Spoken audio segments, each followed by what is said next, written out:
Boom. We're live. Jordan Pellegrino, how you doing, buddy? Not too bad, man. Just trying to stay corona free and stay busy around here. How hot is it where you are? Because it's like 96 at my house with a 70% humidity. I was And gonna say you guys have a lot of humidity though. It's yeah. I don't know, it's probably 80, 85 today. Okay. Here in the shop is especially toward the end of the day, the sun starts going over and it starts coming in the bay door and Yeah.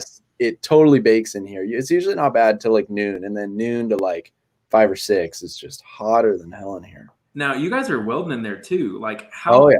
sitting there like just welding stuff out. How Yeah. hot is it on like a normal day? And then how hot is it on a hot day when you're doing that? Dude, it really depends. So we have a big ceiling fan in the shop too, so that helps pull a lot of air and heat in the shop out. But I mean, right now, one of our main guys is assembling all the JL prototype Elite suspension. So Yes. he's doing all that right next to my bay where I work on the race car. So Yeah. it's just hotter than hell right there. Yeah, man. So first things first, obviously we are in some super weird times. So how has the business been? How's GenRight doing? Like everyone has seen this crazy sales boom while everyone's been like forced to be at home. Are you guys Yeah. experiencing the same thing? It's the same thing for us, man. It's been production, the actual GenRight business itself has been booming since all this happened. Everyone's stuck at home and got nothing to do other than work on their Jeep, you know? Now let me So, ask you this, because I used to be in the Jeep world. You guys almost, you guys are almost like order to build type situation. yeah. How has that affected like your guys' work staff, things like that? Because this isn't something where you guys have 100 bumpers or 100 sliders already just sitting there. You guys pretty Yeah. much make them right then and there. We pretty much, we have, I think we have about $1 million in inventory sitting on the shelf at all times. Easy. Right. So we pretty much have, especially the top products, we'll have 30 of those tanks sitting on the shelf, 30 of those rock sliders, 30 of those bumpers, fenders, whatever. And then obviously depending on the, I don't want to say priority of the product, but based on how much it sells per month, we'll have less or more of this or that, so. Yeah. That's But we do stock a lot of stuff on the shelf. Mhm. But if we see a wave or a big order come through, the production guys will focus on building more of those to replenish the stock. So let me So ask you this, yeah, because I was in the JK era of Jeeps. yep, The JL is out. From an off-road perspective, I mean, obviously, it looks like they dumped a huge amount of resources into like creature comforts. yeah. But the off-road perspective, did anything change? I mean, everything looks to be mostly the same. It's very similar but very different. You're talking JL to JK. Yeah. It's very similar but very different. Everything is computerized, which is kind of a catch-22. It's great when you leave it stock and it's very comfortable and everything's very functional. And like you said, there's a lot of creature comforts, but as soon as you put bigger tires on it or lift it, whatever, everything starts, ABS goes off, the steering, like, I don't know if you know this, but the new JL and the JT, the Gladiator, Mhm. they don't even have a linkage connecting the steering wheel to the gearbox. It's all computerized. Everything, the steering is electronic, everything is electronic. So you put bigger tires on it, all of a sudden the thing starts freaking out. Like I've actually wheeled one up in Big Bear right when they came out.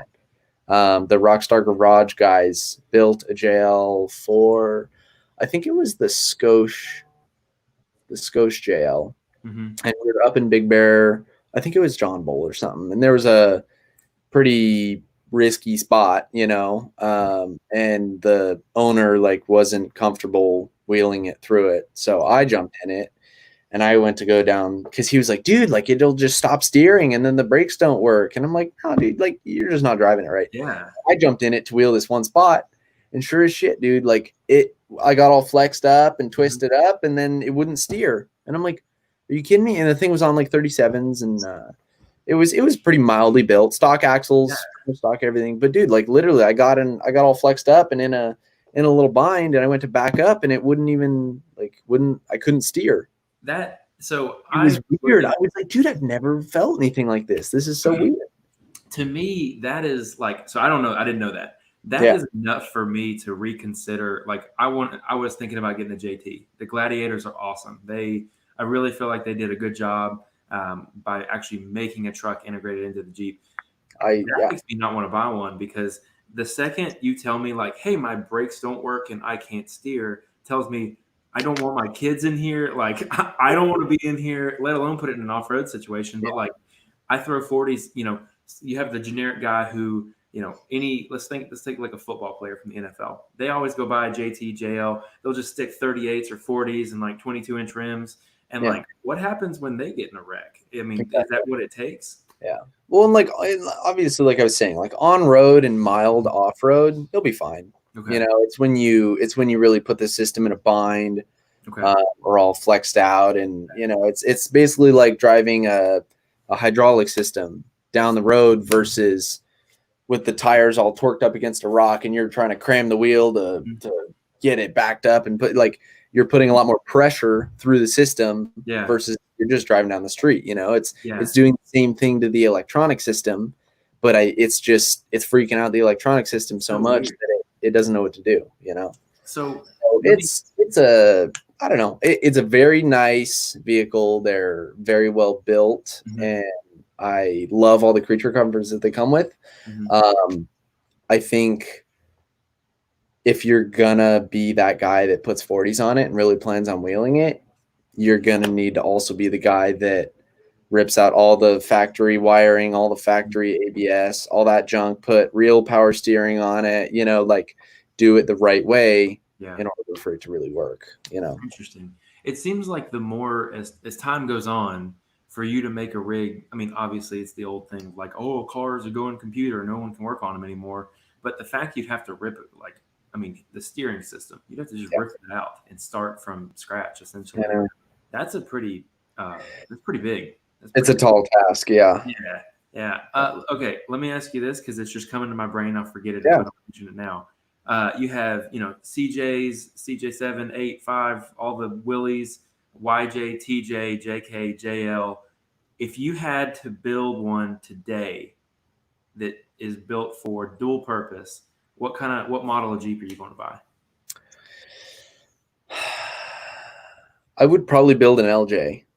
Ooh, I yeah, would probably build an LJ. I love LJs. yeah, They're just perfect for what we're doing. Like obviously I wouldn't just wheel it around malls and stuff. Like I yeah, would do absolutely. hammers. I would beat it down. So dual purpose, I think I would be between LJ and a four-door JK, Hmm. but the frame is a little bit thinner on the JK. The body's a lot thinner on a JK. Yes, it is. So as far as durability Hmm. and it lasting a long time, I would probably stick with LJ. Yeah. But if I'm trying to throw more people in it comfortably and stuff, I'd probably go JK. It's funny. I didn't even mention LJ in my list there because it's such like a forgotten vehicle. I It will is. I know. occasionally see one like drive down the road, and especially if it's a Rubicon, I'm just like, whoa, that's Yeah. so rare. Like Yeah. that is. Why did Jeep not continue that pattern? I know that they would essentially be splitting hairs between the two door and the four door, but why not just make the two door an LJ? I really don't. I mean, doesn't seem like that much heavier of a lift. Yeah. I don't know, but I love the LJ. I think it's it's set up to be the perfect build. It's already got the right wheelbase. It's already got room for the bigger tires. It's already got room for the stretch. Mhm. It's got all the right components. Whereas a TJ, you want to get it closer to the right wheelbase, you gotta Got to do a lot. you gotta blow out the back of the tub and comp cut it. And it's just it's just not the right look.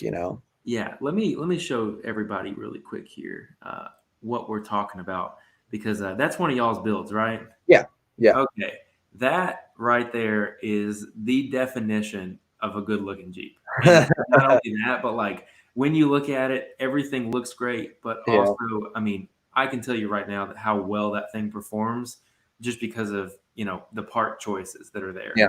Yeah. So I think that that's really, really cool. And again, I would agree with you. That's probably the best dual purpose rig that's ever been made. Totally. That Yeah. leads me to a different question. What do you think about the Bronco? The new Bronco is interesting. I watched the video when it came out, the release video. I think they're definitely onto something. I like it, but I want to see one in person before I make any final, like thought. What are your reservations? Why are you hesitant? Let me ask that. Um, Again, it depends on what you're trying to do with it. Sure. I personally, as you know, am totally a fan of IFS. So I think that's cool that it came with IFS. But on the other side, if they're trying to compete directly with the Jeep JL and JK and all that stuff, which it's very clear that they are, Yes.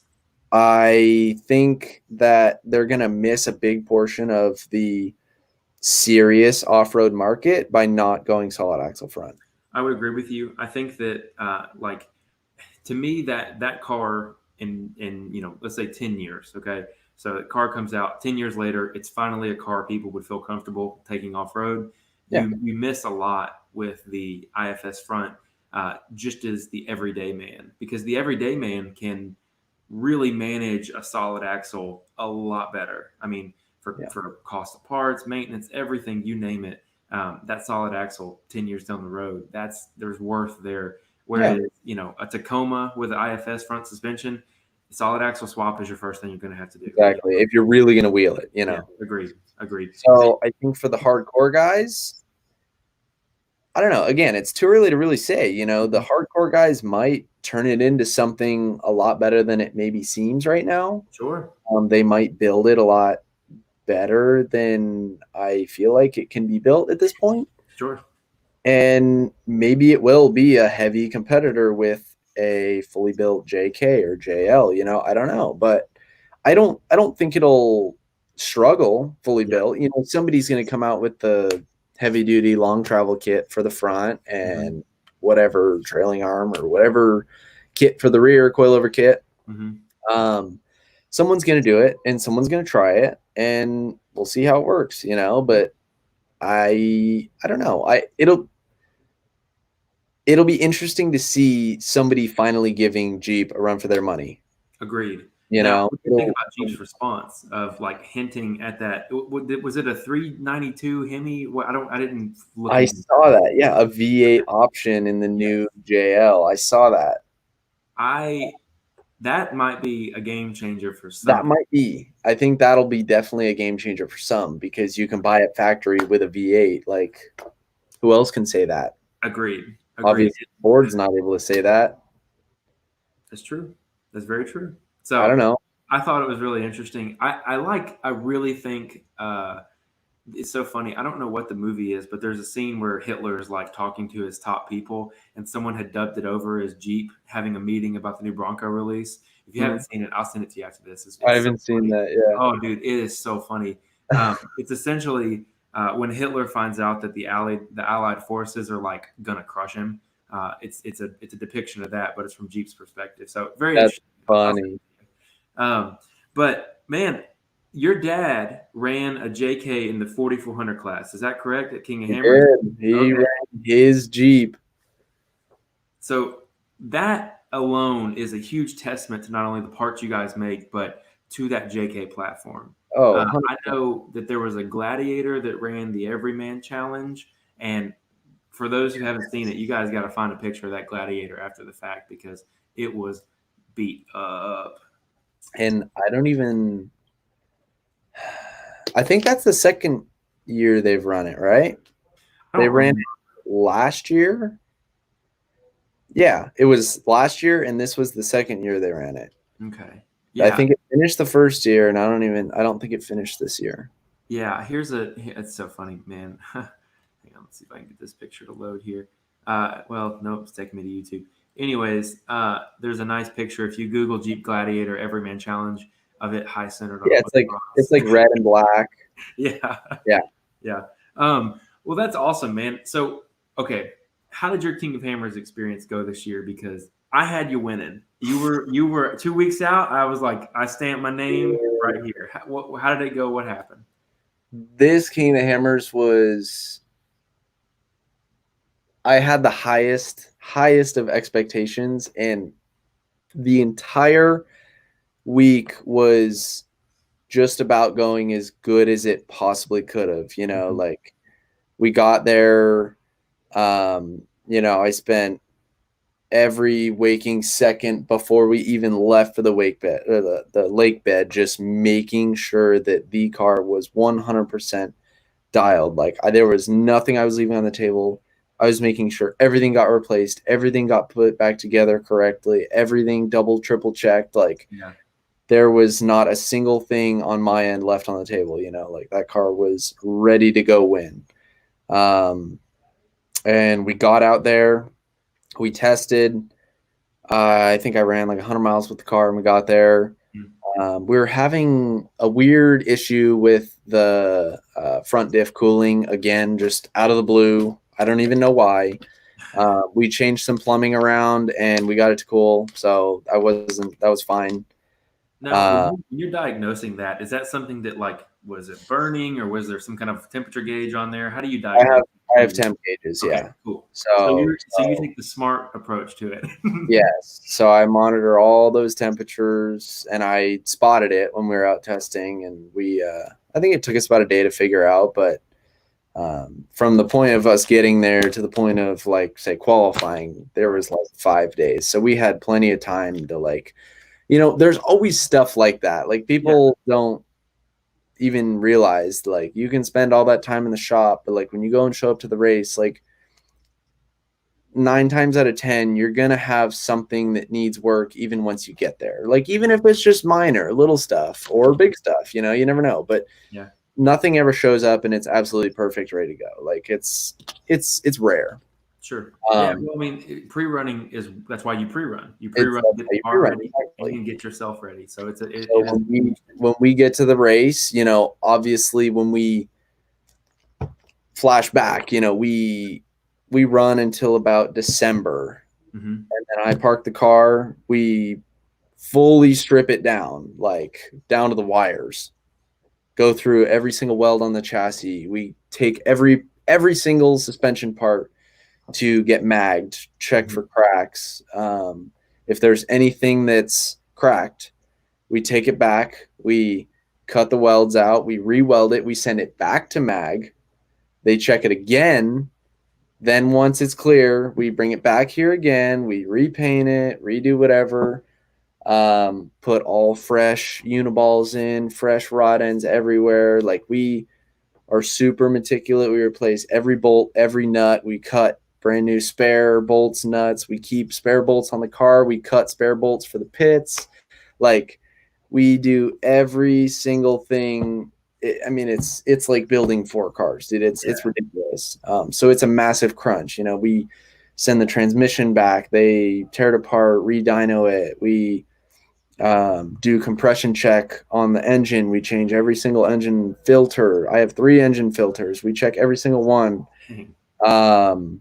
If there's any metal shavings, then we dig deeper into it, figure out exactly where it came from. We'll send the oil to a lab that'll tell us what the metal is. So it'll tell us if it's like rod bearings or main bearings. Then we'll decide, okay, does the engine need to come out? Does it need to go get new bearings? What does it need? Yeah. Um, we do, like I said, we do compression checks, make sure all the rings are good, make sure there's not a cylinder that's failing, place all the spark plugs, build new spark plug wires. Like every single thing will get replaced.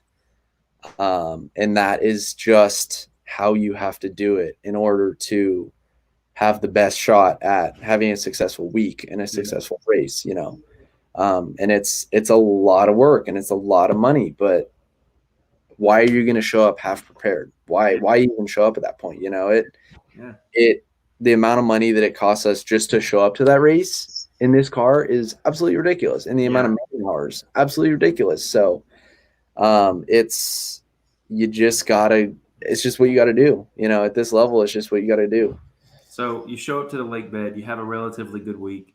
You hit Really race good day. week. We You qualify second. Yes, I was about to say, man, you qualify so well. I Qualified was second. look, I Dude, was sitting on my couch and I was watching you go around. I think I even videotaped it and put it on the Racing on the Rocks page, and I was just like, he has got it. It's the year. Okay, dude, so you qualify. we qualified, dude. I was, you know, what's funny about that is, like everyone was asking me, like, I kind of had a strategy going into qualifying, you know, Sure. like, all right, like last year I started, I think I started ninth. Mm-hmm. The first year I raced this car, I think I started or qualified ninth. Mm-hmm.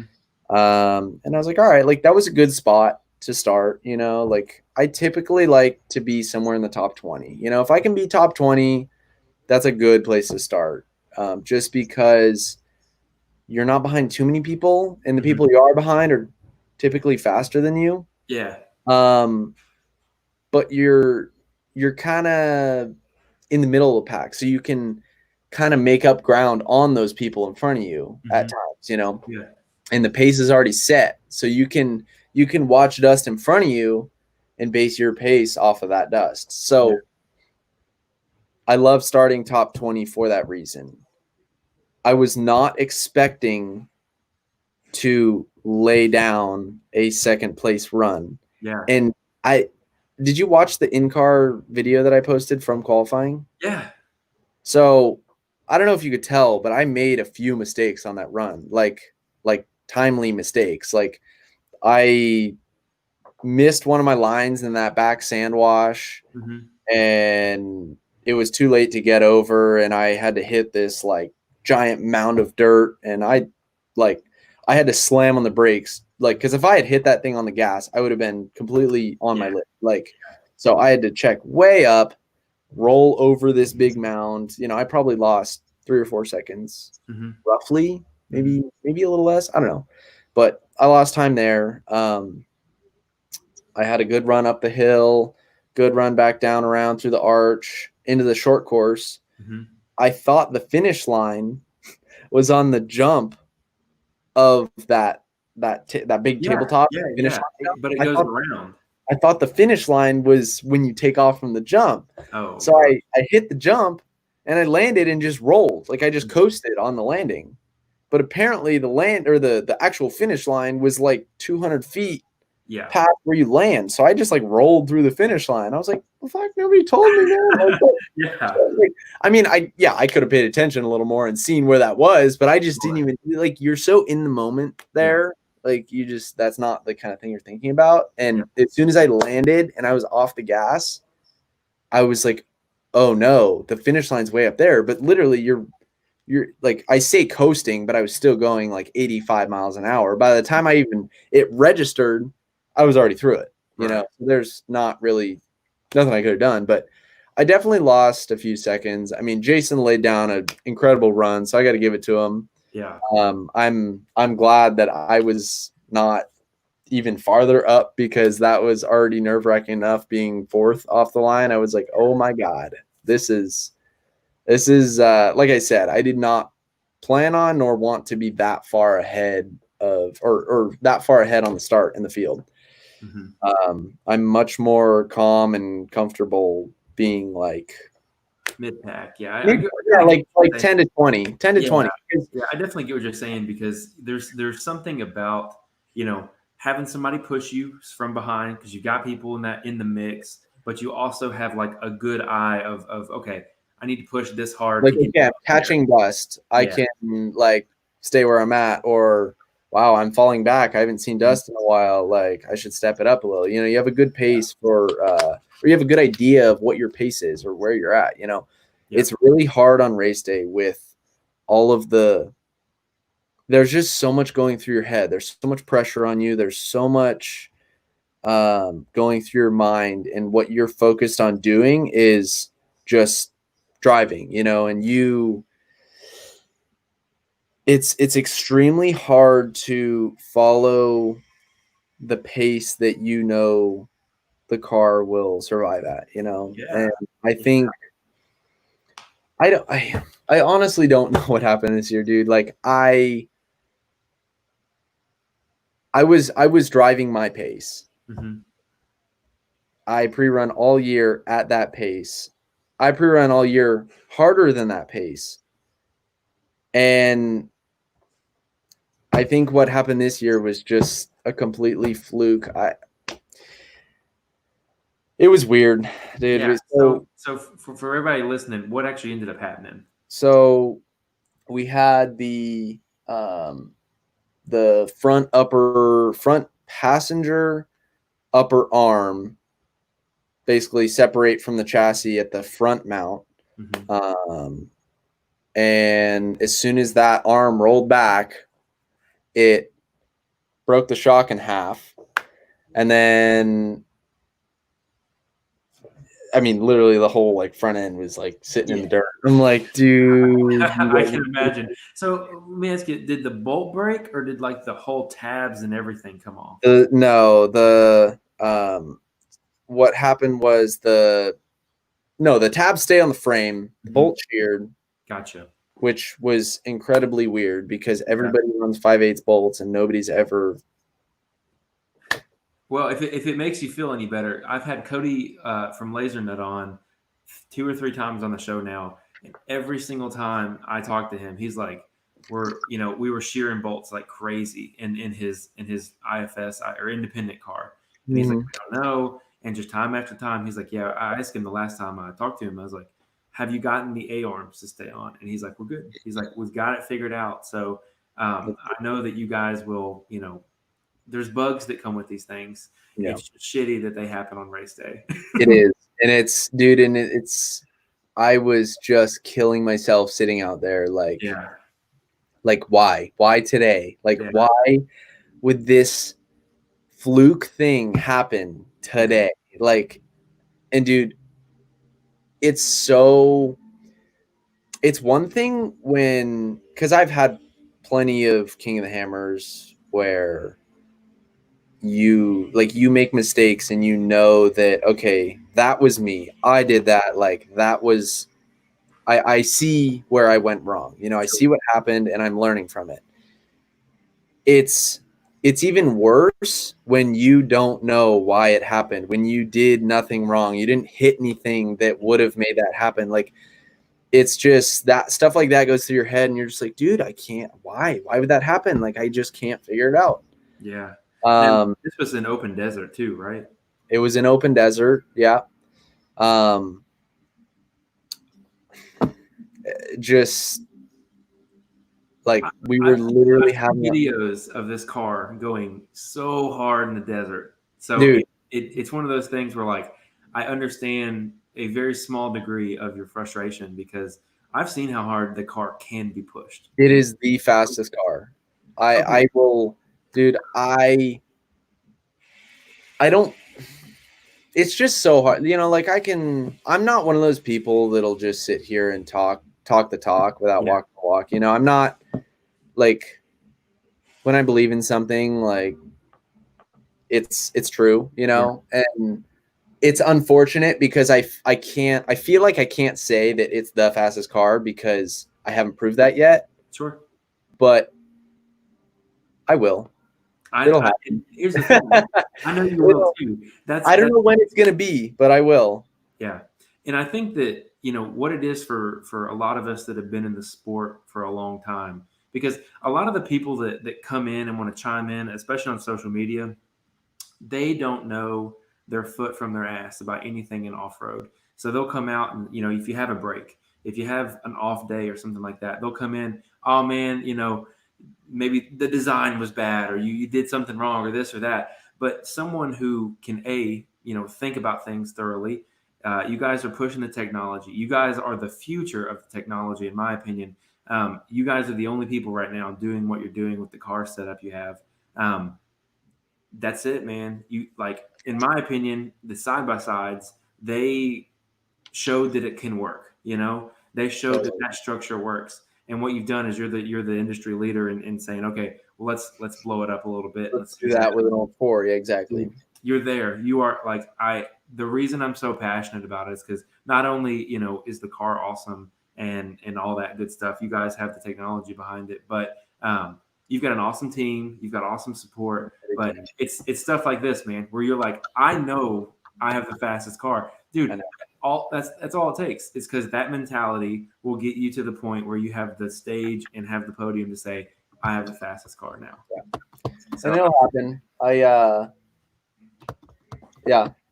I've had a lot of time with COVID to make a lot of changes. Yes, let's talk about it. So we've made a lot of changes. So we went out to the not race thing that I'm sure you heard about. That was my first time with the car. Yeah. So okay, so let's just rewind from that. King of the Hammers, right? Yeah. Don't have the race we were hoping for. We come back, go back to the drawing board, figure out why did this happen? Like, is there something else going on that we're not aware of? What can we do to fix it? What can we do to prevent this from happening again? So I made a lot of changes just to prevent that one thing from happening again. So that's fixed. You know, whole new upper arm setup. So way beefier. I'm not going to say it won't happen again because anything can fall off at any point, but I think our odds of it falling off again are much lower now. Yeah, I like how you said that. Not impossible, but much lower. But like nothing is impossible. I don't care what builder you are. I don't care what you're building out of. Yeah. Anything can fall off. Anything can rip off. It's bound to happen. You know, you hit something the wrong way, you toss it. I don't care who you are. You could be God. Anything's going to fall off, you know. So I think it is a lot beefier now. So that's not as much of a concern anymore. So with that being said, I've made a lot of drivetrain and mostly drivetrain upgrades. I've been spending a lot of time with Quinn at 74 World. We're coming out. I don't want to say I'm not doing anything, but I'm just giving him my feedback. That's I just test all the parts for him. I don't do anything. That's really funny, actually. Yeah, we've been spending a lot of time. I've been giving him a lot of feedback based on King of the Hammers, based on the Not Race. And we're putting on a lot of new parts right now. A lot of new brake parts, which will improve the braking with the portals. A lot should help them stay sealed a little better. I was having some issues at one point with the gaskets between the two cases. Again, very minor things, but like just oil weeping out of the case, like not even dripping, just weeping, you know, when you can just tell there's a little patch of dirt stuck to it. Like we're chasing issues like that at this point. So basically minimal stuff, but just that much more, you know? So I saw you were on the dyno quite a bit. I was on the dyno. Yeah. So again, we changed some motor stuff. We went back to the dyno. The car did really good at dyno. It was actually less power than it was the first time we went and dynoed, and I could not figure out why we had less power than before. And I was like, dude, what is, like, nothing's different. What's different? So I'm just sitting there like trying to figure it out. And it was because like right before we left the dyno, I was like, Chan, I figured it out. Like we changed gear sets we had different gears the first time we dynoed versus this time. Everything else was exactly the same. Same tire, same in the diffs. Okay, gotcha. So I think we were the very first time we dynoed, we were like a 389 gear set, and then we went to a 411. Okay. And we had 411s last time we dynoed, which killed. It dropped like 20 horsepower. Again, nothing like. Yeah, that's not. Oh my God, why are we losing? Like nothing. You don't even notice it, but I just couldn't figure out why the number itself was so much lower.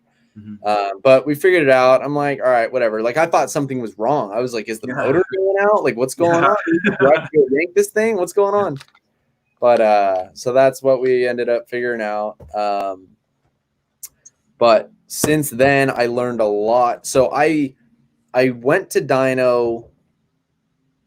I didn't go to like change the tune. I went to dyno for two things. I went to dyno to improve the hot and cold starts, and I went to dyno to figure out why, basically to get answers. I wanted to figure out why I wasn't seeing the top speed across the lake beds that I wanted.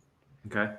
And what we learned was that I was like, is it aerodynamics? Is it like, what is it? Because I know right at like 100 and I think it's 100 and because since all this has been happening, I've done like a bunch of research on aerodynamics, and I'm just like trying to figure out why, like what is wrong? Like what is going on here? Yeah.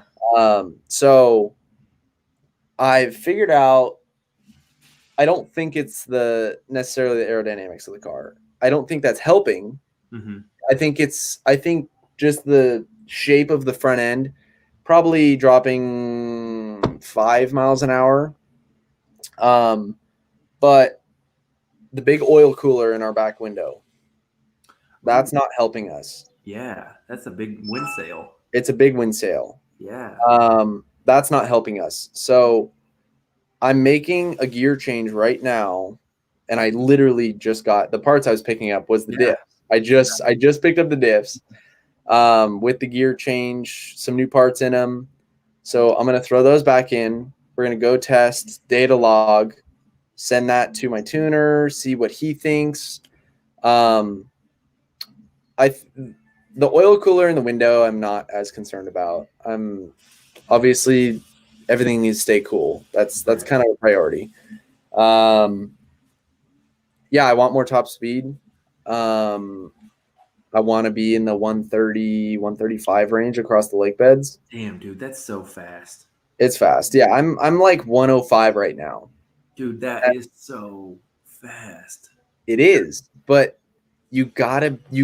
when you get to those lake beds, dude, that is the number one place to make passes. If you're eating someone's dust, whoops and stuff, and you can get to a lake bed and just outrun them, you're the man. You know, like what are they going to do? It's not like his car works better in the whoops and yours doesn't, or whatever. You know, it's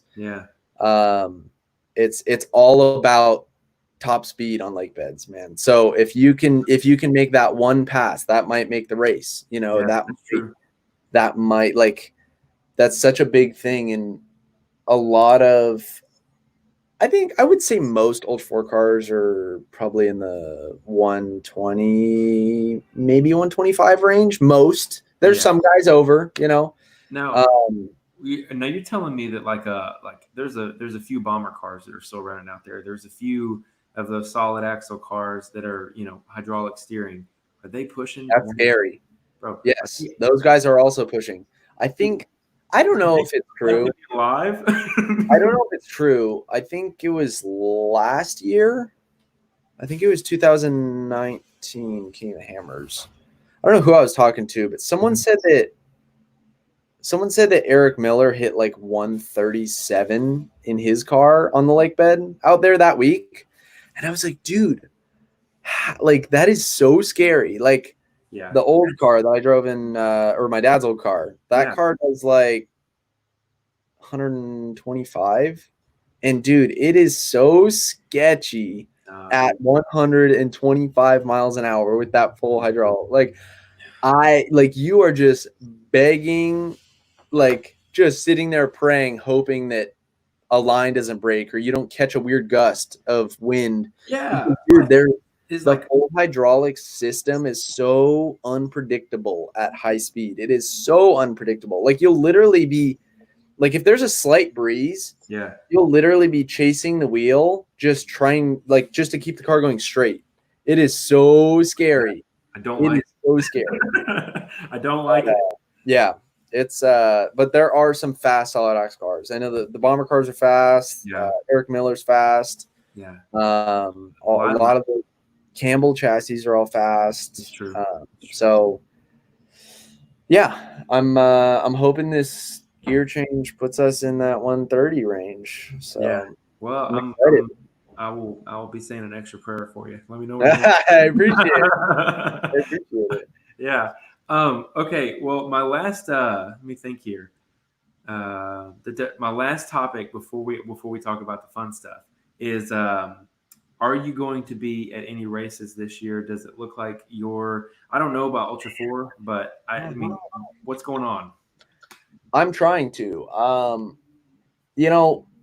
Obviously my main focus is King of the Hammers. That is the one that I sit here and work my ass off all year for. That is the one. Nothing else matters. Everything else in between to me is filler races. It's to get content. It's for sponsors. It's just filler stuff. It's to be relevant. It's to be out there, be seen.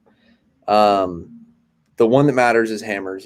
So if we're constantly testing all year long, testing changes, testing parts, that's, if you're not doing that, what are you doing? So that's my main goal is setting the car up to be perfect for hammers. If there's a change and I like it and I want to test it in a race scenario, and a race just happens to be coming up, it's one thing. Like, it depends. I don't plan on doing any races at this moment in time, to answer your question. Mm-hmm. There's a small chance I'll go to the Reno race. Okay. But that race is so hard on cars. Man, that race destroys everything. I don't care who you are. Your car is jacked after that race. So for those, the Reno race is the championships, right? It's and I don't think it's the championship this year. This year it's just a race. Are they not? Are they not going to have championships this year? I think they're having a championship, but I think it's an East Coast race or something. Yeah, I don't know. Right. I'm pretty sure. I could be wrong. Don't quote me on that. I'm going to look. Don't quote me on that. I could be wrong. Because so we can talk for a second about the East Coast races this weekend. The Teardown in Tennessee, they're going to have live commentating, which is really exciting. So, yeah, that'll be cool. Are they going to live stream? Are they going to be live streaming? Yeah. Oh, okay. Let me tell you this. That park is, look, if the guys at AOP, they're listeners of the show, the park's not set up for any kind of viewing of the racetrack. You'll be able to see them come out of the woods, hit the short course, and then right back in the woods. Is that the one they raced at before? They've raced there before, yes. right? Yeah. Okay. This is the second or third race, I think. I was at the first one. Dude, cars are just coming out of the woods with parts hanging off. I know it is so rough on these cars. I actually raced that course in a different league. There's a league down here called Pro Rock, and they had last year their season closer was a night race there, and it was about dude, it was like almost a 2.5 hour race.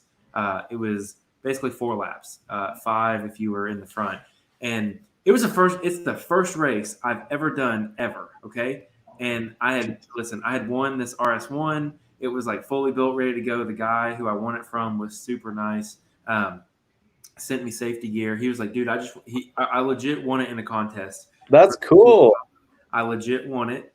It was unexpected. I found out on the night before my wedding. He sent me a message on Facebook, or he actually sent it to someone else. Said, hey, tell Jesse if you're at his, whatever they're called, the dinner before the wedding. If you're there, tell him you want a car. And I got the call right in the middle of my dinner. Ran out because I was so excited. I ran outside, and everybody thought I was running away. It's kind of an ordeal. Cool. But it was awesome. But that course, man, they run. Obviously, it's an East Coast, so they have big bouncer hills and stuff. But if you were going to make a circuit, they hit the roughest parts of the park in that circuit. And I think even this year, they're talking about running it backwards. Now, that's typically they'll run that backwards if there's no rain, but it looks like we're going to get some pretty serious. If there's rain. Oh, man. We are getting let me see if the camera can see this here. It's raining right now too. So it is raining. Let's see if I can get it here. Oh, geez. So it is. It's not well. Let me just say not letting up. That's for sure. So I don't think they're going to run it backwards. And the way that they run it now is basically you have one long waterfall climb to the top, and then you race back down the mountain. Yeah. And it's really rocky coming back down. If it's dry, they'll go up the rocks. But Either way, it's a really rough course. It's going to be really exciting. I still, for those who are listening live, I don't know if I'm going to be there yet. I'm still trying to get that squared away. I'll try and be there. But back to what this, back to where we derailed this conversation. Okay, so they're doing Tennessee, August 14th, and in Alabama, Alberta, Canada. That's unique. Hmm. That would be an interesting one. It looks like they're going to have. Okay, there's no details up. 2020 in Reno, and then the national championships is going to be at Crossbar in Oklahoma. Okay, Okay. that's that course to me. They've got a really open like short course, and it kind of goes through the woods. But that's where Lauren Healy had that kind of goofy rollover, and I think I don't know. that's where. Maybe is that where I went? Crossbar. I don't know. Let's see if I was Google. out. I was out somewhere out there last year Yeah, it's at, so at an Ultra 4 race, and it was pretty sick. It was actually pretty sick. Let me see if I can figure out where it was. yeah, it was Go. the EFI Holly Clash at I think. Crossbar. I'm showing that it's on the GenRight Facebook. Oh, is that where? Yeah. Okay, so that is the one you went to. Yeah, it's just muddy, man. Every single time I see that. Oh man, it was so muddy. much. Yeah, Dude. I just that course looked really fun. We ran the whole course in the Terremoto, the one we raced this year in. yeah. We ran it in Terremoto, and it was muddier than crap, but it was so much fun. Like that was such a sick course. Now, Dude, I wish my car was here. What's the woods like? Let me ask that. At that course, I've never been there. It's honestly, I don't know how to compare it to other woods. It seemed tight to me. Okay. Some people will probably be like, "No, that's wide course," but it seemed tight to me. Like we were making corners and like kissing sidewalls on trees and stuff. Like it seemed tight, and that's not even a very wide Jeep. Like that thing, I think that thing's only like 88 or 89 inches wide. Yeah, so, I mean, it's wide, but it seemed tight. Like you couldn't be blazing through the woods. I'll tell you that. In some spots, there's some spots where you could have, but now let me ask you this. Is that enticing enough for you to make a trip back to Oklahoma for the Nationals this year? So the thing, I don't know how it would do because my car is so wide. I don't know if I would like literally there was a couple spots on that course where I was like, dude, my car wouldn't even fit. Like we were scraping sidewalls through trees. Yeah. I'm like, my car would literally not fit through this. Like I would have to mow one of these trees down just to keep going. Yeah, I agree with you. I don't know, dude. Like, because my car is 93.5 inches wide. It's wide. It's a big car. Hey, we have Anthony on listening. Anthony, if you can tell us I don't know how wide your Ultra 4 car was when you were racing Ultra 4. Tell us the width of that course while we're sitting here. But it's on October 23rd. So you got plenty of time to get prepared. Time to figure it out. To wash it afterwards and get it ready for King of Hammers. I think that it would be cool. I really personally think that you should put the AOP. I would imagine that they would do the AOP race again next year. You should put it on your calendar.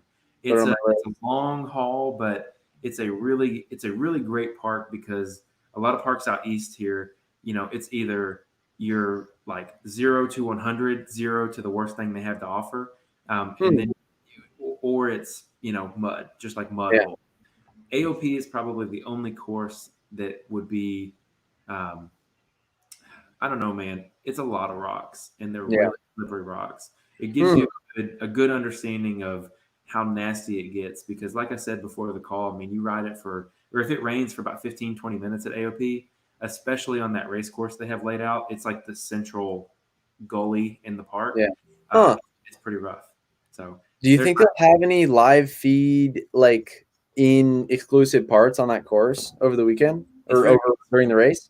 Yeah, I would imagine, I know how Dave Cole does some things, and I would imagine that the one area that I'm talking about, it's for Southeast guys, it's Trail 41 that they actually go up at AOP.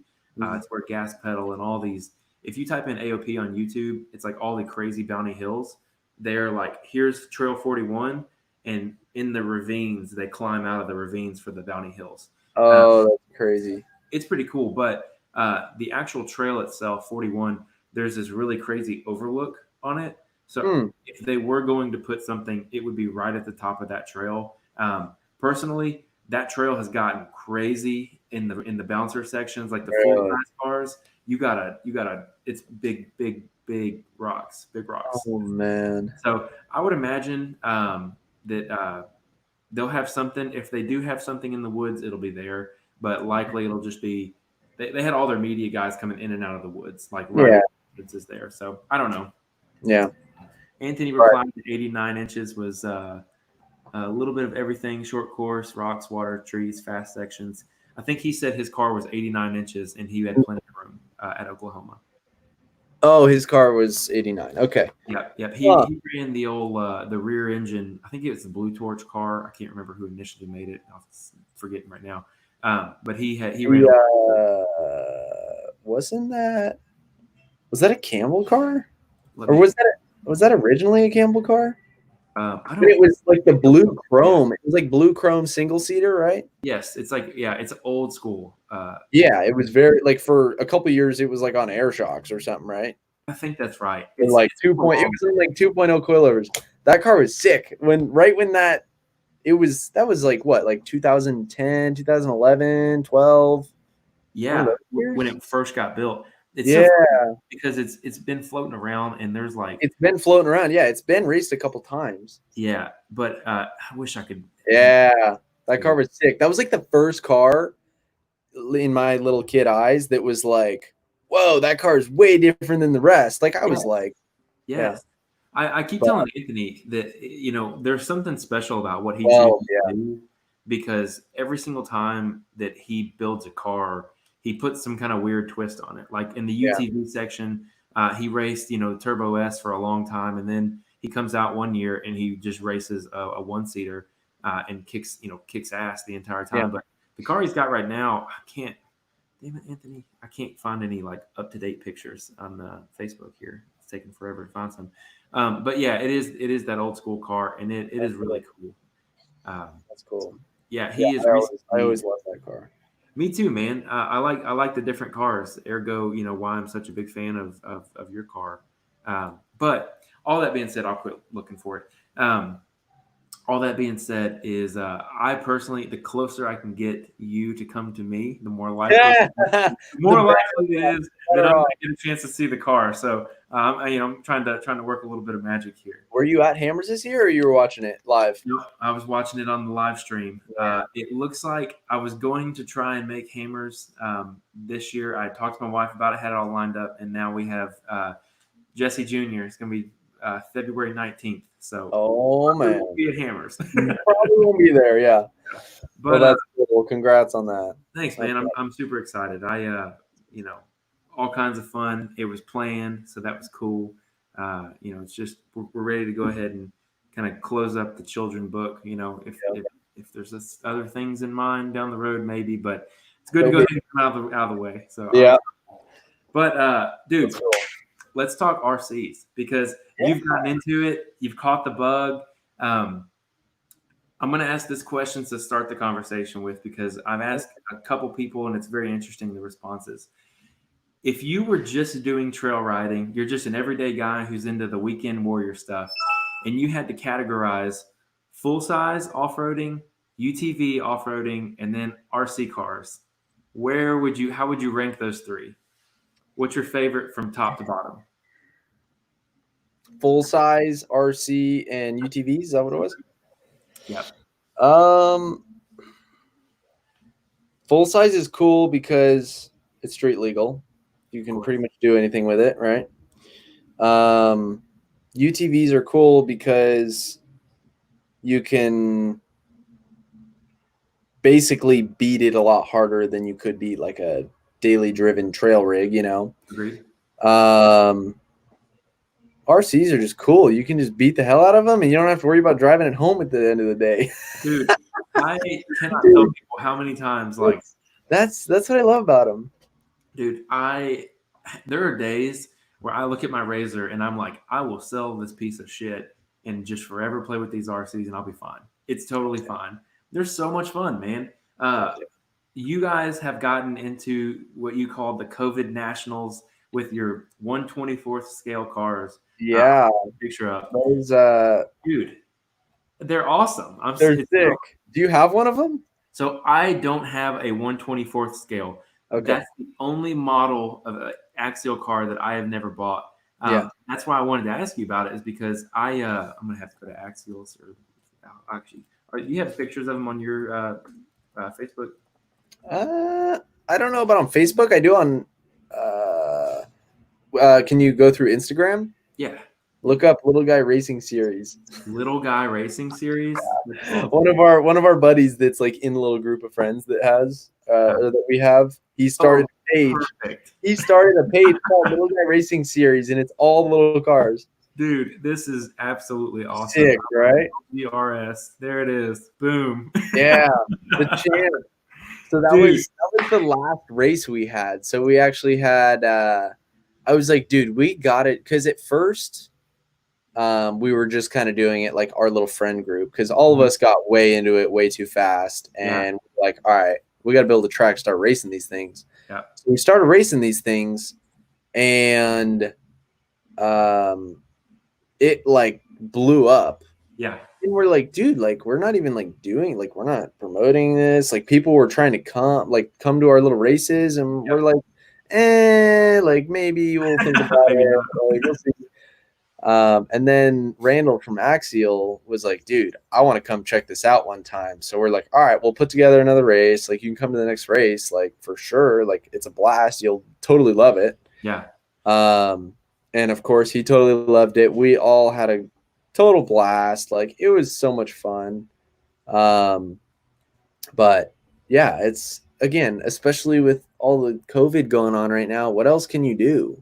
Agreed. Like the only thing you can do is sit at home. Like you can't go out to eat. You can't go watch a movie. You can't really go anywhere, you know? So when you're sitting at home, what else is better than doing a very, very small scale of what you love doing in real life, you know? So let me ask you. So obviously you guys have the aftermarket chassis now. Which one of these did you start with? Because deadbolts are cool. The deadbolts are cool. Honestly, they're all the same. They got different length. They got different links to put the axles in different spots for the bodies. Mm-hmm. It's actually so. Like I said, I personally will go with the red deadbolt or the white JL all day long. Those are my go-tos. So I think I just kind of buy and sell these things now. Like I'll buy it, build it up, and sell it to a buddy. Yeah. So I'm on like my 5th or 6th one now. How much are they right out of the box? Like from the hobby shop, they're like $125. Okay. Out of the box, how do they do? Because again, they do pretty good. That's obviously not out of the box. That's mine. That's fully built. Yeah. So that's let me see if I can't. I'll go back to what I was looking at here. We'll go to 124. Dude, I'm a professional developer and still have to like what I'm doing when I type something. Yeah. So, alrighty. And I spell everything wrong all the time. That's okay. So right out of the box here, you're gonna get something that looks like that. Yeah. Yeah. And the reason I wanted to bring this up, I'm gonna change this window really quick.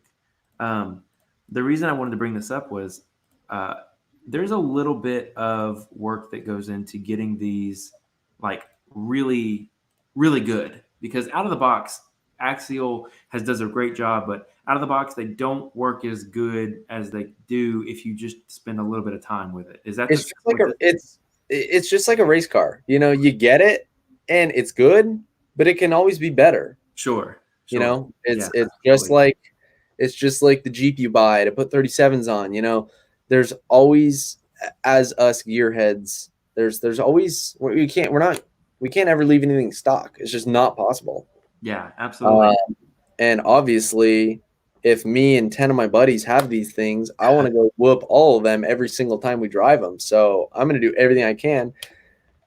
So yeah, basically where we're at now is I buy axles, tranny, and that's about it. I buy axles and a tranny, and I build off of that. So you'll have to explain what exactly. Let me change it back over to your guys' stuff here. Um, when you say axles, you're not talking about housings. You're actually talking about axle shafts, right? Yeah, axle. Well, I changed the axle shafts too, Okay. but Okay. you so like these little cars are so like small and cheap. Like you Mhm. go on Amazon or eBay and you can buy an entire built axle housing for $20 Really? with axle shafts, bearings, gears, everything. Really? So it's like, why would they sell them piece by piece when it's only $20? Like you might as well just buy the whole dang thing. Yeah. Like a couple weeks ago, I broke a knuckle and I Mhm. just ordered a whole new axle housing because I'm like, dude, like you can buy knuckles, but you can buy like aluminum knuckles, but they're $20. Why Yeah. would I buy a whole axle housing for $20? Get the stock knuckles and then have an entire axle of spare parts, That's very true. That's pretty cool. right? Yeah, absolutely. Uh, Uh, okay, tires. How are you guys doing on tires? Who are you guys using?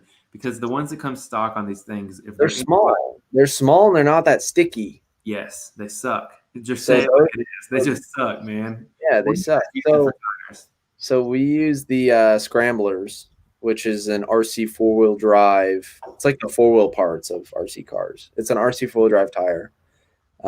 It's you can see it's a lot bigger than stock. It's I'd say a quarter inch, maybe a quarter inch taller, 3/16 to a quarter inch taller, which is a lot taller for that's like a 37 and like a 42. It's Yeah. massive difference. So those are the tires we use. I also widen my cars a lot to give them better weight or better handling on like off camera stuff. How are you using actual wheel wideners on there? So I use wheel wideners, and then someone just came out with like a extended axle shaft kit. So Cool. now I do extended axle shafts, which is hot racing, and I do the wheel wideners on top of that. Okay. So like, yeah, my cars are way wider than Now stock. these things are so small that it really like there's not a big damage by going that wide and adding No. that width to it. Because if you do that on a 1.9 car, you'll definitely see the Oh adverse. yeah, you'll ruin it. Yeah. Okay. Okay.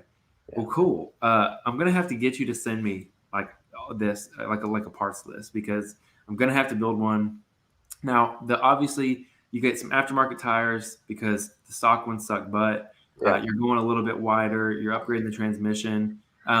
What are you guys doing for the bodies? Because one thing I noticed is you guys have 3D printed like chassis. It looks like some of Like y'all have 3D printed chassis.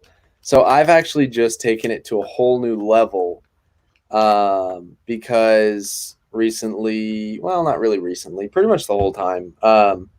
So those chassis are like $70. mm-hmm. So you buy the chassis, you build it. They're bitching, they work great, but one thing I didn't like about it was you can't like they break. They break relatively easily for what we're doing. They're not meant to race and smash into rocks like we're doing. So Mm-hmm. like the front bumper will bust off or one of the cage tubes will bust, which again, not a big deal. Most people wouldn't have it break because they're not literally racing them like we are. They're just crawling them. Mm-hmm. So for most people it'd be fine, but I've since all this hit and then we've gotten way too into it, I was like, screw it, dude. I'm gonna learn CAD and I'm gonna design my own chassis. No way. And it sounded like a great idea. And I was Yeah. like, dude, I could do that. Like it can't be that hard. Like what do I have to lose? Like I've had that thought a bunch, but I'm so sure I'm that gonna design. I'm gonna learn. So basically, my thoughts were because I was like, I can just keep buying these chassis and throwing them away when they break, and buy a new one, and throw it away, or I can take this experience, right, use it to learn a tool that can help me with the real stuff, right? yeah, Because how can learning CAD hurt me on what I actually do in real life? It agreed. can. I can make my own parts. I can design stuff. So I took it upon myself to learn CAD on YouTube videos and just tinkering around with the program. Yeah. So I've actually designed 2 full chassis now for that car, um, which are pretty sweet. I'll have to send you some pictures of them. Yeah. But again, it's like, I don't know. I feel like it's a blessing in disguise, for like the real life situation going on right now. And like it's giving me time to one, just relax slightly.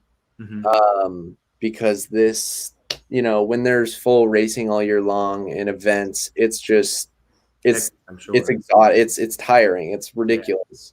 And I love it. I wouldn't change it for the world, but it's a lot of work. Sure. Um, so with everything going on right now, no racing, really no events, it's given me a chance to take a step back, relax a little bit, spend some more time doing things like this that, are just let my mind think about things other than real race car for half an Yeah. hour. Yeah. Um, but I feel like it's also given me a chance to do things like this, like learning CAD because when you're in high school or trade school and they're trying to teach you about things you really don't care about, and you don't focus and you don't care to learn and you don't. That was one of the things that I struggled with in high school. Like I barely graduated high school because I didn't care about the English lessons. I didn't care about the math lessons. I didn't care about the chemistry lessons. I didn't care. Like I drop failed chemistry with like a 14%. Like I Yeah. was just, and I think that was my junior year. Like I just, it was so hard for me to stay focused and literally stay in school. Like it was Yeah. just ridiculous. Um, so I used this as a chance to learn a program that can help me in real life, but I can use my motivation to want to build something for these little cars Yeah. to learn the program, because it's not going to be as fun if you're just designing little things that you're never going to use. It's cool when you're learning how to use it on something you want to use. Yeah, I'll tell you, man, that happens a lot. Like for software, it's a good example of like you have something that kind of sucks to learn, and you can motivate yourself to learn it in a really Make cool a good way. situation out of it. Yeah. Yeah, exactly. Now I've thought about doing it. I've looked at TubeWorks and all this other stuff. Um, I'm, it's there is a learning curve for everyone out here. That's like, I'm going to learn how to do CAD, Yeah. dude. I hope you stick with it It, because it sucks it's ass. But once you can do it, yeah. it's so valuable. So I I was trying so hard to design stuff for like a month. Like I literally sat down on my laptop every night. Like I'd get home at like 8 or 9 o'clock, sit down, open my laptop, tinker around with some stuff, try to make things, and I just could not figure it out. So I yeah, was like, look, maybe it's not for me. Like I'll just keep buying chassis, whatever, not a big deal. And like a month later, I like had this strike of motivation again. I'm like, dude, I'm gonna do it. I'm gonna sit down, learn it. yeah, So I did it again, and sure enough, I figured it out. Like I tried it. I took a break, and I tried it again, and that was what it took to figure it out. And I don't know. It's cool because now I have the ability to like. It's interesting how I've never really had the desire to learn CAD. yeah, But it's interesting now that I've had the desire to learn CAD, and I'm not going to say I know CAD. I don't. sure, I know this much out of a piece of pie this big. sure. But it's interesting sitting here like at the shop working on the race car. I'm like, oh, I could design this and get this cut or get this printed Hmm. to do this on the car. Like it's just very interesting. Like when you learn something like that, the different thoughts that go through your head throughout the day that could change things in real life too. Yeah, yeah, Uh, absolutely, man. I think about it. It's kind of one of those things. It's funny. I have both my cars sitting here, but one thing I did when I was in so I was in mechanical engineering college for a long time, and I had bought an SDX 10, and I bought it thinking, oh, it's just a toy. I'm gonna learn how to play with it. But like, the Axial does such a good job of kind of like setting you up to learn they about things do. at a very, I don't want to say like remedial level, but more like a fundamental level. Yeah. Like my SCX 10 taught me about springs, taught me about fluid and shocks, taught me about drivetrain angles, all those things Oh, yeah. at a very like basic level A because I very have small level. Yeah. and it's wonderful. But what it did was Before I even gotten into wheeling my JK at the time, before I got coilovers on it, before all that stuff, I had an SCX10, and I was sitting there and I was like, okay, if I'm on the trail and I see, people all the time breaking axle shafts, and all of a sudden their wheels walking out on them, and like the ideas of what is a full float axle started to make sense. The ideas of track bars and steering angles and all these things that are a common topic and people don't necessarily know exactly what they're doing. Um, Totally. they really start to come into picture, and that was a big thing for me to. I had zero mechanical experience in anything in my entire life, and the RC car is actually where I learned how to do things to begin with. That's where I started. So I agree with you, man. It really helps you get your hands on it, and for you, it was motivation to do the Yeah. software. Mine was like learning how suspension and learning how to set up links and things like that to have squat, and where to move things around. Because I started building chassis when I Yeah. was like 19. I started just building them out of steel and Yeah. brake and things like We that. used to do the same thing. Yeah.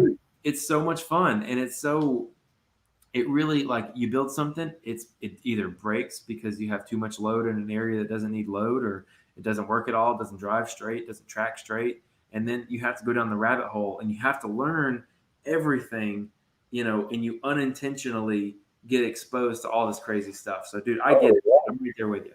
Yeah. No, it's awesome. And it's actually interesting. A lot of people like asked, because I kind of just came up out of like nowhere as far as like racing, Yeah, and sure. I did like a couple literally like amateur crawling competitions Hmm. back in 2014 or 13 Hmm. in my dad's YJ. And then first race, King of the Hammers, I get fourth, and everyone's like, "Where'd this kid come from?" Yeah.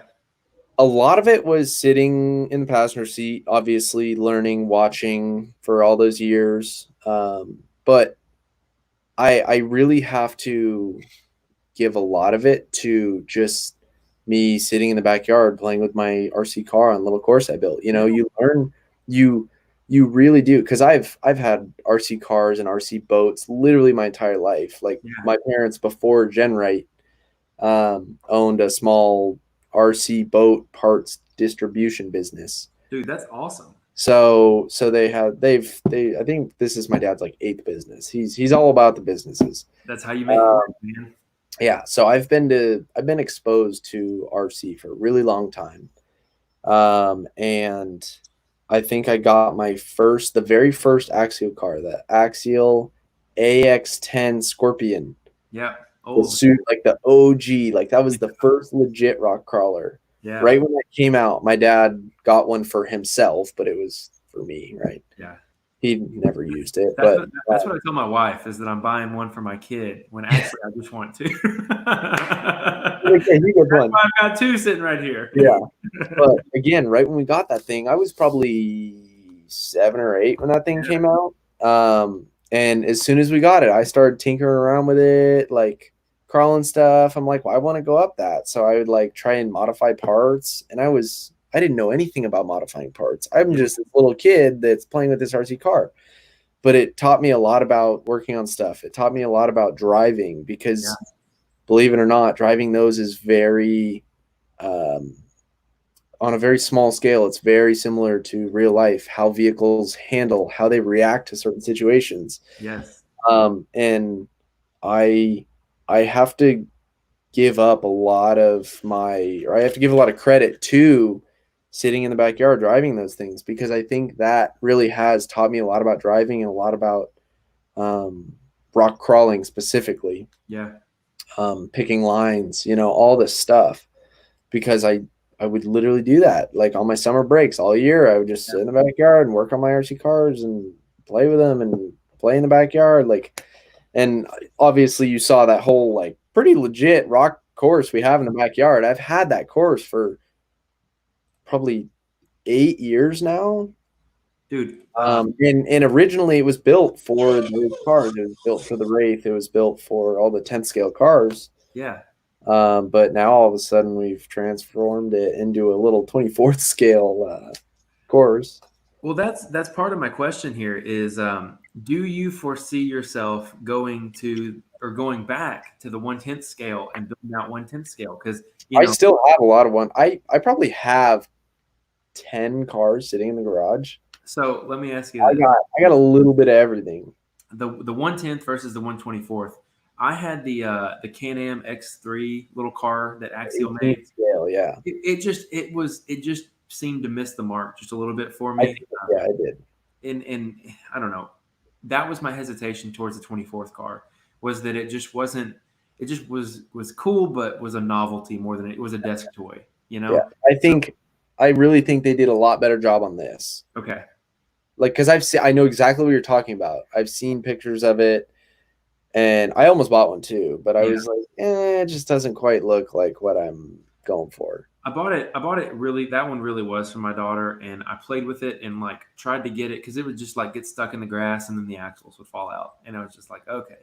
And then she's just gonna pin it and just drive it around. So it's like she would pin it and it would either get stuck in the grass or she'd throw an axle out in the front suspension. It's like okay, this just doesn't. It's It's not not there. working. It's not Yeah, working. yeah. But 24, the 1/24 scale, I really enjoy the 1/10 scale. I think it's awesome. Um, how does that compare to the 24th scale? I mean, is it as much fun? Is it, how would you say that? I would say, I would honestly say it's more fun. It's Why? more fun because 10 scale is awesome, but you need such a big area to actually enjoy it. And you need such big rocks to Mhm. enjoy it. I would agree. With Yeah. 24 scale, you can drive on big rocks or small rocks. It's still a blast, and you don't need that big of an area. Like the whole area where our little 24 scale race course is built in my backyard, Yeah. it's a 15-foot round circle, and we probably build on 10 feet of that round circle, I'm and you can have a blast. trying to get a picture here I without it. think there's some videos on the There, Instagram there thing. is, but I'm trying to get the sound here Hmm. because you got sound on there with them. Yeah. In fact, what we'll do, I'll just play it. I'll share my screen somewhere. Got too many tabs open here now. Yeah. Uh, But again, you don't need that big of an area to have fun. That's what's cool about it. Is like you get to enjoy those things on such a small area. yeah, and that's I've been trying to decide if I wanted to build something like in my own backyard. But here's the video of your little course here. So this is from the last race. And it's such a blast. So that's Randall from Axial in the little green car just ripping along. That's a bone stock car. Really? That car is bone stock. And he's ripping past some of the guys with built cars. Now, see, that's But awesome. like that's what I'm saying is like with a good driver, Yeah. it's like 10 scale. You can have a somewhat decent car and smoke the guy with a bitchin' car if you can drive better. It's just like 10 scale in that way. Okay. I think you might have So sold me on some of these, man. I'm not gonna lie to you. they're I still such a blast. Yeah, dude. So here's the thing. So that's our starting grid. Everything's better when you have friends. And Dude, but it's so much affordable for your friends to get into. If they're like kind of on the fence about it, you're like, dude, if you don't like it, sell it. It's $100, or just keep it. It's $100, whatever. I think I'm gonna have to. I think I'm gonna have to get one, and I think I'm going to have to do some convincing. Now, a lot of guys here. Let me see if I can find the picture. Oh man, uh, a lot of guys here they have bouncer chassis that have been printed out for them. So I love the fact that they have done this, but I'm just curious, like if it would translate over to the bouncer guys because there's some guys. Man, it's like right when you want to find something, you can't ever find what you need. Yeah. But let's see if I can find it. I'm gonna get one more shot before I quit here. 1/24th scale, screaming blue. Uh, there it is. Wow, what a hilarious picture here. But this is where we are. This is crazy. Chrome tab. I think this is it. So, Yeah, dude, just hilarious, I man. know. It's so funny. I think that's a different car. That's on the. I think that's a Losi car. Yeah, that does look like a different one, but But chassis it's should the fit. same concept. Yeah. Yeah. But I'm so torn because I'd love to have something like this at my house, but I've just been on the fence about it. My local hobby shop has them, so I just need to. They're so much fun. Okay. They're so much fun. I would definitely recommend getting one. I Okay. got one of my buddies sitting right here. He left. It's one of the guys that works here. Yeah, that's awesome. Dude, Okay. like they're so legit. Like they got full 4-link rear. Oh, where's the camera? There we go. Yeah. Full 4-link rear end. It comes stock 3-link front, but you can buy parts to 4-link it. He's got an aluminum housing in the front. Okay. So let me ask you. So you have aftermarket wheels, tires. Yeah, he's got stock wheels, but Okay. Wow, let's I just- I print my own wheels. Oh, I print my own bead locks, so you don't have to glue them. Oh, even more, Mr. Fancy in the Yeah, house. it's all about the bead locks. It's all about the bead locks. Okay. Buying one and then getting it to the point, fully decked out, ready, loaded to go. How much does it cost? It depends how fully decked out you want to go. Like the new one I'm building with my new chassis that I designed Yeah. has like a brushless system. It's like full, like Okay. full, like not like almost nothing is stock. Yeah. Okay. So let's say middle ground where you Middle got ground build, like tube chassis, better shocks, better tires, wheels, stretch. You're all in with the car included. You're probably looking at $300, maybe 350 if you go hard on some parts. Yeah. Like Okay. really go the extra step. So that's awesome because that's the starting price of a 1/10 car. So I Yeah. think Yeah, that's exactly. awesome. I So would say between 300 and 350 to have like a solid built car. okay. I'm gonna have to buy me one. So Yeah. two things for you. So obviously, I'm gonna bring this car up first. So this is obviously the Bomber. I've got it transposed over to 1.9 leading arms and trailing arms. Nice. So when are you gonna get with Axial, and when are we gonna have a 1/10 unicorn? Dude, I want to so bad. I'm trying.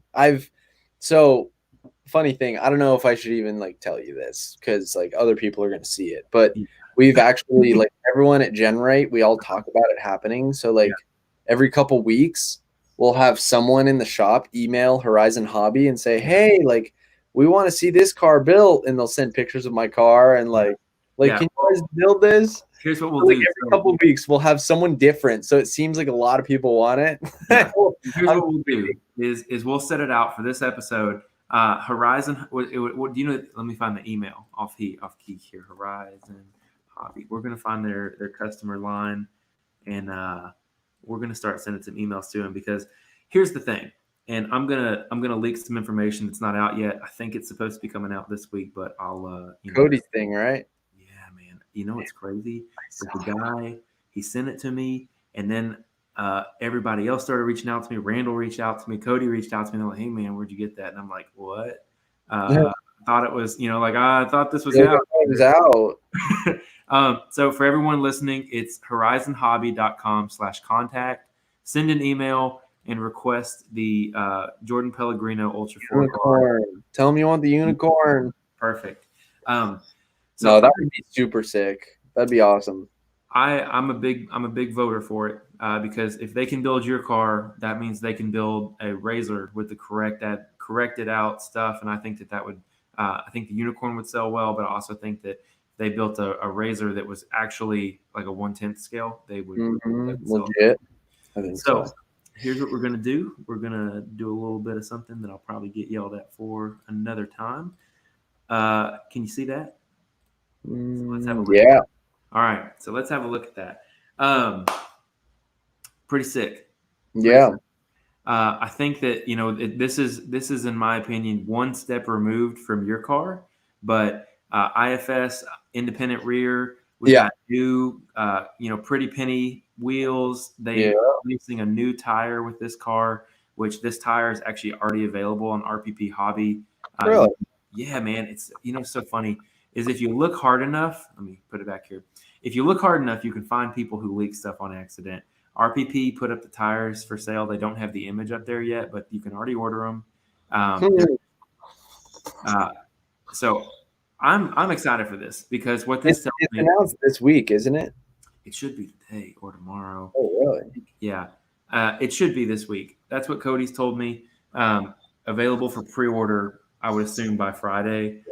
Typically, Axial does all their releases on Wednesday night and Thursday. Nice. One of those things. So whatever, it's a couple hours away. I'm a follower on their email stream. So, well, is it a? Oh no, it's a Losi. So this is branded as a Losi car, right? Yes. So here's the gist, and because I got the details on it after everything went a little weird. It is a Losi remake of one of their buggy cars. So it's the more of the U4 track style. It's going to copy off of the Baja Rays front differential, rear differential, and center differential. All that are going to be unlocked, and it's going to be more towards the bashing side of the cars. Gotcha. I personally, that's what I figured. I did too, but I really wish they have, and I don't have the full details yet. This is just my understanding so far. I really hope they put like a real thick diff fluid in there in all of those locations. So it acts sort of as a posi blocker. Yeah, exactly. Because I really think that the market for this is not the basher guy. I think it's going to be the scale trail guy, the scale, racer guy. And I don't think that open diffs work in any scenario. No. Just my opinion, especially not for the guys that know that car and that are going to want to buy it. They're going to want to do something different than what it was intended for from Losi. Yes, and that's my big kind of. I still think it's gonna be sick. I'm probably still going to go try and afford to buy one and just beat the piss out of it and say, Cody, what happened? Your car broke. What's going on? Just jump across the shop straight, like as far as I can. Yeah. Now, I've been talking to Cody about this for like a year, and not in the sense that he ever gave me any kind of inclination the car was coming. If anyone at Horizon or Losi or whatever hears, Cody did not ever give me any kind of inclination, and that's an honest answer. I'm just not an idiot. You see the Axial logo on the car, you see the Axial logo at Lasertown. It's coming. We knew it was coming.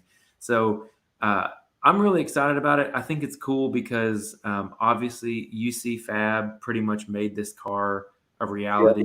Yeah. That was the first before this was even a thing. Yeah. Yeah, and I really think that it's a good. I don't know. It's a good look for the future. Personally, I saw this, and then the first thing I thought of was, okay, they need to get with Pellegrino like this year, and in 3 years the car will come out. It's kind of. Have you seen the guy that's designing my whole car in CAD 10 scale? No, I'm impressed already. Look up Q1. I think it's at Q1 Engineering Instagram. Okay. So there's a guy in like he's from like Egypt or something. And he's designing my car like with the real rear suspension and everything. Oh crap, dude. Holy smokes, man. And he built a massive 3D printer to print all the parts. And like he's gonna build that entire thing himself. And it's based on the Axial Yeti like transmission and gears. Wow. And so this is it right here? Yeah, that's it. Okay. So that's great. Dude, that's crazy. Dude. Like legit. Dude. So he's gonna print that whole car and assemble it and like legit. Wow. And I'm like, dude, I don't care how much it costs, I gotta get one of those. Yeah, man. Like I have to get one of those. I am like thoroughly impressed by me too. Dude, I saw it. Like this guy started tagging me and stuff, and I'm like, what is this? So I started looking at it and I'm like, what the heck? Like, no way. Dude, I think Horizon needs to reach out to this guy. Literally, they should have him designing his stuff. Yeah. I mean, this is the kind of thing that you expect to see from Losi and Axial. The real, yeah. Time. Dude. So Good for I'm him. excited. I hope he like gets it all done. Like I hope he doesn't just stop the project, you know. I hope he follows through with it. And it'll be cool. Yeah, absolutely. I would agree with you. That's sick. I'll keep an eye on him. I just gave him a follow, so that's really exciting. But Yeah. yeah, man, that would be a cool car to have. It'd be a really Let me cool ask you car. this. I would need two. I would need one that sits on the shelf and looks pretty, and I would need one that I go just Yeah. absolutely destroy. Yes. So speaking of destroying, the Traxxas car that you had, that seemed to be where like the Yeah. social, I saw you guys, I saw you had it, commented on there, was like, dude, awesome, you're getting into RC, and the next thing I know, you're doing the COVID Nationals. But uh, is that a Traxxas UDR? Is that That's a like the top? Traxxas CDR, yeah. Dude? That car is sick. It's rad. I Dude, love that truck. so I sick. always break it, and it's so expensive to fix it, but it Yeah. is such a sick truck. Yes. Now, out of the box, the suspension on that car is pretty nuts. Is that It's pretty dialed. It's pretty dialed out of the box. The only thing I really do to those suspension wise is stock on that truck. They give you like anti-squat adjustment on the rear uppers. Mhm. So I adjust the anti-squat, um, and then I rip all the shocks apart, and I put different diff fluid, or not diff fluid. I put different shock fluid in all the shocks. Mhm. I think it's like 45 or 35 in the front and like 70 in the rear stock. So you're running it pretty stiff I'm running it pretty stiff, yeah. And I think I went 5 pounds heavier front and rear, on the just spring. because like, yeah, on both shocks. Yeah, yeah, yeah. Just because when I drive it, like I'm launching the thing and Yeah, it yeah, needs to handle that, you know? yeah. Dude, that's one thing about the scale world that's so cool is you really get a very, again, fundamental version of how all this stuff works. Shock oils, springing the car, dude, Oh yeah, so much totally. fun.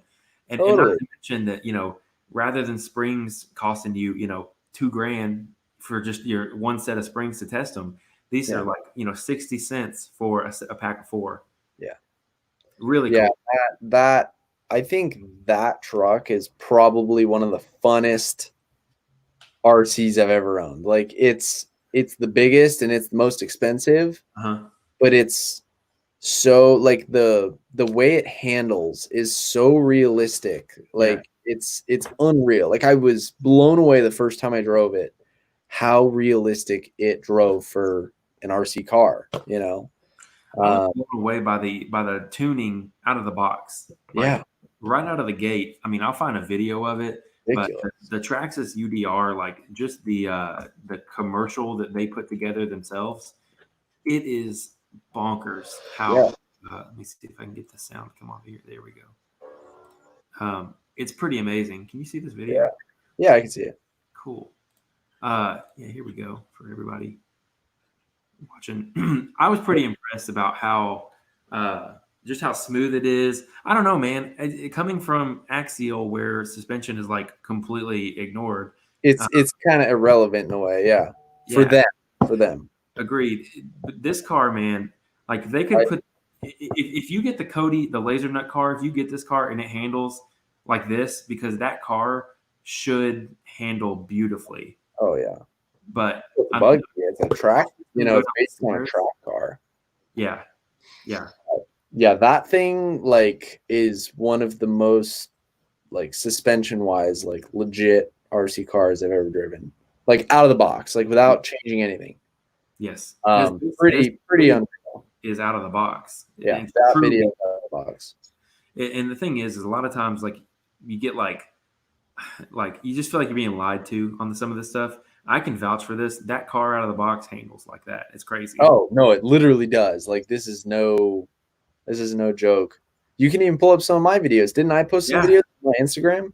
yeah, yeah. I'm pretty sure you did here. Let's look here. Instagram. Um, yeah, man. The reason I bring all this stuff up though is just because it's so sick. We're It just living is so sick. such a crazy time where boom. So that's why I go stiffer on the shock wheel because I launch it like 20 feet. Dude, that's awesome. So what all like have you broken on this car? Because I I've assume broken a lot. I've broken the whole driver's side of the chassis. I've probably broken 6 sets of A-arms for things like that when you slam it into a yeah, pile of concrete rock. yes. Uh, That evening doesn't look very friendly right there. but it's relatively indestructible. It's a very well built car, but for what I'm doing typically to it, Yeah. it's understandable why it breaks. Like I drive the piss out of it. But yeah, not much. One time we went to our local like track, like our short course track, Mhm. and it was me, my brother, and like a couple. It was like on a Friday afternoon or something. This was like a year ago. Me, my brother, he has a UDR also, Yeah. and like just a couple randoms that were there, like with legit track cars. Yeah. Um, and we were just out there messing around, and it's actually surprisingly how well that thing does on a track too, like Yeah. a hard pack track. Yeah. So we were ripping, and then there was this tight corner, and then like 5 feet after, there's this big jump, and you're meant to double it, but there's a jump, a double, and then like 10 or 15 feet after that, there's another double. So I was like, dude, I bet if I hit that corner wide and just send the first jump, I can quad this section. Oh my gosh. And I was like, dude, I totally got this. Like, I can totally do this. Like, no doubt. Right. So I hit it, and I hit it perfectly. Like I landed right where I was supposed to, minus the fact that while the car was in the air, it veered over like 4 or 5 feet to the right. Uh-huh. And I landed, that plastic piping that's on the edge of tracks. Yeah. I landed with the passenger side on the piping, like on the downslope of the landing after the quad, but Mhm. on the piping. And the one spot in the whole track where there was a nail, one of those nails that holds it into the ground, sticking up like 2 inches, Nice. just grabbed the arm and ripped the entire Oh, passenger front corner off. Like A-arm, both A-arms, the shocks, yeah. ripped everything off the front corner. And I was like, ooh, that's gonna hurt. Like Yeah. that was about, I don't know, that was probably $150 fix. Yeah, that one hurts. Is that A-arms, the upright was fine, new A-arms, new shocks, I think I need a new axle too. I think it got bent, but like just again, they're a total blast. They do some incredible things, but when you jump it like we do, they typically break. It happens. I mean, if you were to It's plastic. What are you going to expect, right? well, I mean, my thing is like put it in scale perspective. You just jumped like off the Empire State Building.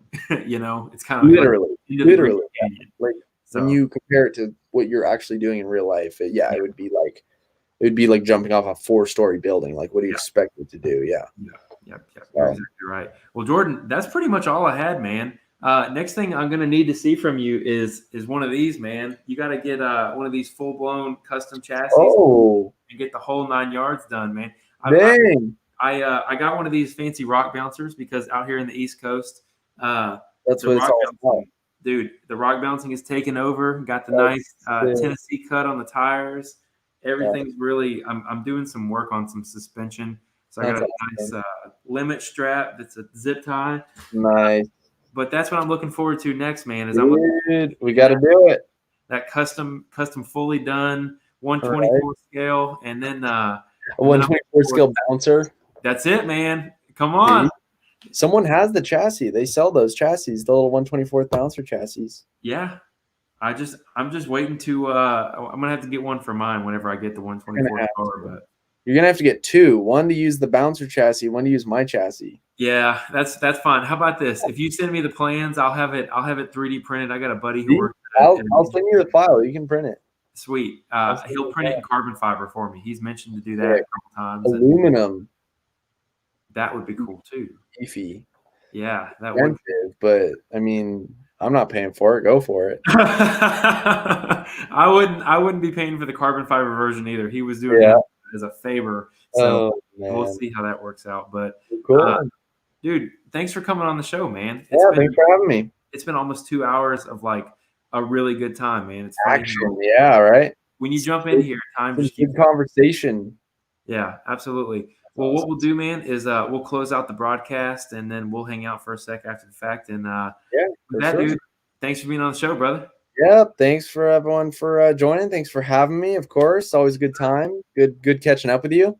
Yeah, absolutely. Well, we'll close it out.